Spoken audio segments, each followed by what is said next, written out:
Behind the verdict, the courtroom shocker. In every courtroom, justice hangs in the balance. Lives change in an instant. A single verdict can shatter reputations, restore freedom, or unleash shocking secrets. This is the story of a trial that captivated a city, a case that seemed open and shut, until hidden truths began to unravel. What happened behind the verdict left everyone speechless. The defendant was a respected school principal, known for his strict discipline and dedication to his students.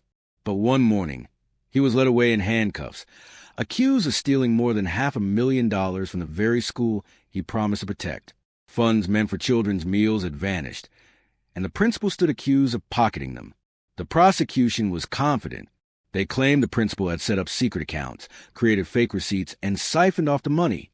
To the public, it looked like greed, betrayal, and corruption. But the defense insisted he was innocent. They claimed he was framed. The question was, by whom? Day one of the trial. The prosecution wasted no time. Prosecutor: ladies and gentlemen of the jury, this man betrayed the trust of children. He lined his pockets with their lunch money. We will show you receipts, bank transfers, and false signatures. The evidence is clear. He is guilty. The defense countered with quiet confidence. Defense attorney: you will see documents. You will see numbers. But numbers can be manipulated.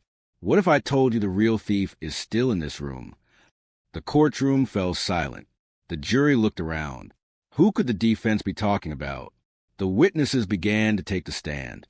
First, the school treasurer, a man who had worked closely with the principal. He testified that he noticed strange transactions and reported them.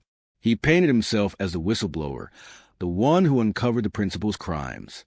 His testimony seemed solid. Next came the school's accountant. Nervous, eyes downcast, she confirmed the missing funds and linked them to accounts under the principal's name. But under cross-examination, things began to change. Defense attorney: you signed the checks, didn't you? Accountant: I only did what I was told. Defense attorney: told by whom? Accountant, hesitating: by the school treasurer. Gasps filled the courtroom. The treasurer, the star witness of the prosecution, was suddenly under suspicion. The jury leaned in. The case had taken a dramatic turn. The next few days were filled with tension. The prosecution tried to repair the damage, arguing the accountant was shifting blame to protect her boss. The defense, however, pressed harder, suggesting the treasurer had orchestrated the scheme and used the principal as a scapegoat. On the final day of trial, the lawyers gave their closing arguments. Prosecutor: do not be distracted by finger-pointing. The documents bear the defendant's name. The funds entered accounts he controlled.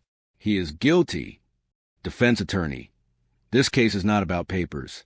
It is about people. The treasurer had access. The accountant signed the checks. My client did not profit a single cent. Do not punish an innocent man. The jury left to deliberate. Hours turned into a full day. Families waited in the gallery. Reporters filled the hallway. Everyone wanted to know, would the principal walk free or spend decades in prison? Finally, the jury returned. The courtroom held its breath. Clerk: on the charge of embezzlement, we, the jury, find the defendant not guilty. Chaos erupted. The principal collapsed in tears. His family hugged him tightly. The treasurer turned pale. Within minutes, prosecutors announced new charges against the treasurer for perjury and fraud. The courtroom was stunned, but the story did not end there. Weeks after the trial, investigators dug deeper. What they found was even more shocking. The treasurer had indeed played a role, but he was not the mastermind. The quiet, nervous accountant, the woman who had appeared broken on the stand, was revealed to be the true architect of the crime. She had created the fake receipts, moved the money, and carefully manipulated both the principal and the treasurer. By crying on the stand and shifting blame, she had fooled the jury, the judge, and even the prosecution. She walked out of court free, while others faced the consequences. Behind the verdict, the real criminal slipped away.